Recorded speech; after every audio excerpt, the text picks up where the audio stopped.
Já ouviu a voz de Deus hoje? Que tal ler a Bíblia antes de dormir? Eu sou o pastor Vitor Soares e quero te convidar a um tempo devocional, hoje lendo o Salmo 132, a promessa de Deus para com Davi. Esta promessa tem um caráter messiânico. Quando nós lemos esse texto, nós encontramos aqui uma promessa que se cumpre em Cristo Jesus. A própria igreja primitiva, ao ler esse texto, entendia que aquele era um cumprimento das promessas do Senhor na vida do Messias Cristo Jesus. Pega a sua Bíblia e vamos juntos ler o Salmo 132. Lembra-te, Senhor, a favor de Davi, de todas as suas provações, de como jurou ao Senhor e fez votos ao poderoso de Jacó. Não entrarei na tenda em que moro, nem subirei ao leito em que repouso. Não darei sono aos meus olhos, nem repouso às minhas pálpebras, até que eu encontre lugar para o Senhor, morada para o poderoso de Jacó. Ouvimos dizer que a arca se achava em Efrata e encontramos no campo de Jaar. Entramos na sua morada, adoremos ante o estrado de seus pés. Levanta-te, Senhor, entra no lugar do teu repouso, tu e a arca de tua fortaleza. Vistam-se de justiça os teus sacerdotes e exultem os teus fiéis.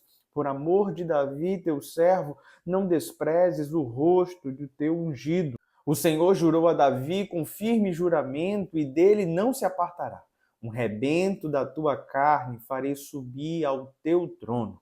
Se os teus filhos guardarem a minha aliança e o testemunho que lhes ensinar, também os seus filhos se assentarão para sempre no teu trono. Pois o Senhor escolheu a Sião, preferiu-a por sua morada. Este é para sempre o lugar do meu repouso, aqui habitarei, pois o preferi. Abençoarei com abundância o seu mantimento e de pão fartarei os seus pobres. Vestirei de salvação os seus sacerdotes e de júbilo exultarão os seus fiéis. Ali farei brotar a força de Davi. Prepararei uma lâmpada para o meu ungido. Cobrirei de vexame os seus inimigos, mas sobre ele florescerá a sua coroa. Este salmo de romagem é um pedido, uma súplica para que Deus abençoe aquela figura real, a figura do rei. Ele coloca ali, então, como personagem central o rei Davi, que fez votos ao Senhor e o cumpriu.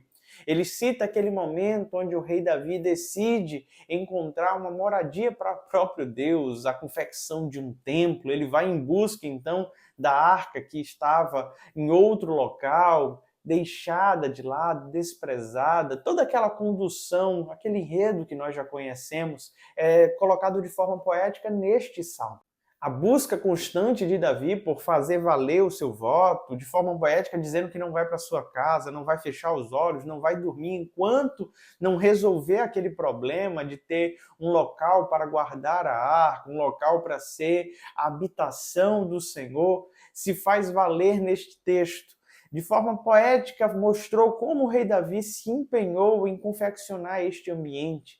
O convite do Salmo é para que os sacerdotes assumam o seu lugar, aquelas pessoas pudessem então ali celebrar. E como Davi cumpriu os seus votos, agiu em favor do Senhor, Deus fez uma promessa. O Salmo gira então em torno dessa promessa. A promessa é que Deus daria sucessores reais a Davi. Filhos dele sentariam no trono. Sairia dele um rebento, sairia dele um broto, dele sairia aquele que haveria de ser o Rei dos Reis e Senhor dos Senhores. O salmista chega a nos dizer que era uma promessa condicional. Se os teus filhos forem obedientes, se eles andarem em retidão, desta forma Deus cumpriria o seu voto. Porém, diz que esse reinado seria perpétuo, sempre teria ali um descendente seu. Nós entendemos que os filhos de Davi não foram reis tão bons como seu pai. Sabemos que a história dos reinados de Israel foi bem controversa. Mas o fato é que da linhagem de Davi veio o Messias, o Cristo, aquele que é Rei dos Reis, Senhor dos Senhores.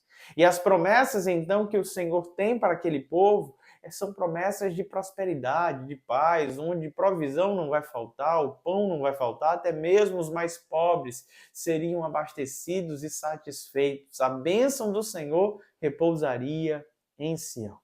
Diante de tudo isso que nós lemos e já comentamos aqui desse salmo, o que é que eu e você podemos extrair enquanto palavra de Deus para o nosso momento atual, para o dia de hoje? Deus vela por cumprir as suas promessas.